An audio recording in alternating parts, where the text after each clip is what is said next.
We're going to try out this constrained optimization problem. We are going to attempt to optimize the function f of xy is equal to x times y, subject to the constraint function 4x squared plus y squared is equal to 8.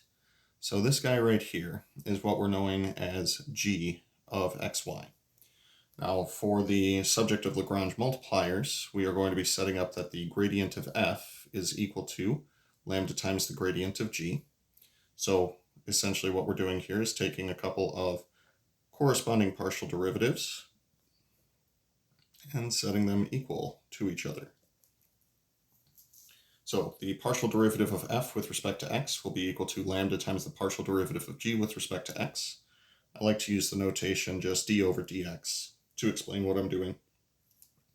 So for the function f, if I take the partial derivative with respect to x, we're treating y as a constant. The derivative of a constant times x would just be that constant.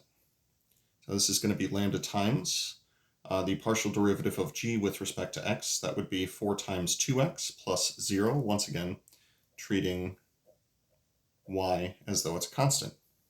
So that gives us lambda is equal to 8 times x. We're going to do the same thing, but this time with the partial derivative with respect to y. For the function f, this is a constant times y, and that'll give us just the constant. And for the other function, this is going to be equal to nothing and then 2 times y. Now this would be considered a system of 2 equations with 3 variables. We can turn it into a system of 3 equations with 3 variables by go ahead and toss in 4x squared plus y squared is equal to 8. Now usually an important thing to do in any of these problems is check to see if your variables are allowed to be equal to 0. Now, in the event that I set x equal to 0, that is going to automatically make y equal to 0. And if x and y are both 0, it's going to violate that third equation. So same thing, if I set y equal to 0, it's automatically going to make x equal to 0, which again will contradict that last equation. Additionally, if I set lambda equal to 0, then both of your variables automatically become 0. So we'll make a little note here that says that x and y and lambda all cannot be equal to 0. Now, because they can't be equal to 0, we are allowed to make substitutions and plug them into other things. So with that in mind, I think I'm going to take this equation right here, this y equals lambda times 8x, and I'm going to plug it into the y that's in this equation right here. So this will be x is equal to lambda times 2y, but instead of y, this is going to be lambda times 8x. So with that in mind, let's see, that'll give us x is equal to, we got a 2 times 8 times lambda squared times x. Now this gives us one of 2 possibilities. Either x could be equal to 0, which would make both sides of the equation 0, but we've already pointed out that x cannot be 0. So what I'm going to do instead is go ahead and divide both sides by x, and we'll get a value for lambda. This lets us know that lambda is going to be, that 16 lambda squared is going to be equal to 1. And 2 steps of algebra let us know that lambda is going to be equal to plus or minus 1/4. So with that in mind, let's go ahead and plug that into the equations up here and see what that becomes. So if lambda is equal to positive 1/4, then the first equation will become y is equal to 1/4 times 8x, and the second equation becomes x is equal to 1/4 of 2y. Simplify the first equation, we get that y is equal to 2x, and simplify the second equation, we get that y is equal to 2x. This is convenient for us because either of these substitutions can go into that last equation. So that means that 4x squared plus y squared is equal to 8 would become 4x squared plus,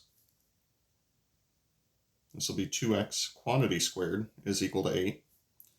Simplifying our square will give us 4x squared plus 4x squared is equal to 8, telling us that 8x squared is equal to 8.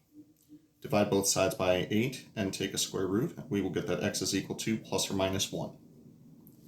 Now, in the event that x is equal to positive 1, this lets us know that the corresponding y value would be positive 2. So it would be 1, 2. And if we set x equal to negative 1, we'll get that y is equal to negative 2. So these are the 2 points that we get out of lambda being equal to positive 1/4. That in mind, I think we're going to see something similar if lambda is equal to negative 1/4.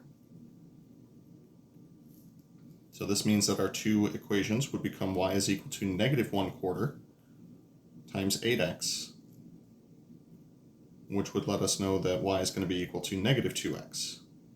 The second equation would give us that x is equal to negative 1/4 of 2y, which lets us know that y is going to be equal to negative 2x.